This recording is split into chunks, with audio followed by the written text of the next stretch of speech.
கிறிஸ்துவுக்குள் பிரியமானவர்களே, இயேசு கிறிஸ்துவின் நாமத்தினால் இயேசு கைவிட மாட்டார் ஊழியங்கள் சார்பாக எங்கள் அன்பில் வாழ்த்துக்கள்.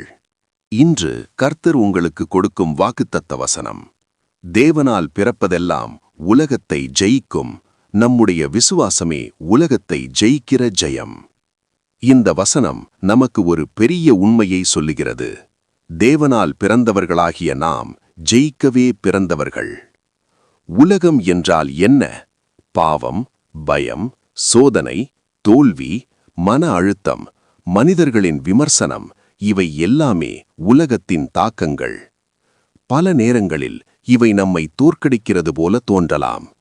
ஆனால் இந்த வசனம் சொல்லுகிறது, உலகத்தை ஜெயிக்கிற சக்தி நம்முடைய திறமை அல்ல, நம்முடைய விசுவாசம்.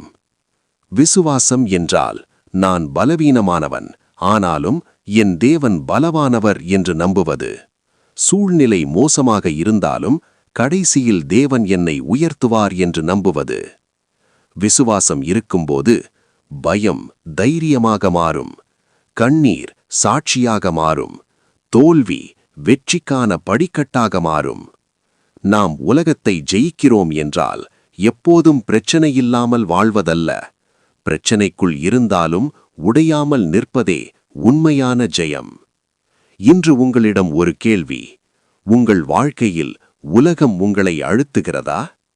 அப்படியானால் நினைவில் கொள்ளுங்கள், உங்களுக்குள் இருக்கிற விசுவாசம் உங்களை விட பெரியது. உங்களுக்குள் தேவனால் பிறந்தவர்கள் என்றால் ஜெயம் உங்கள் அடையாளம்.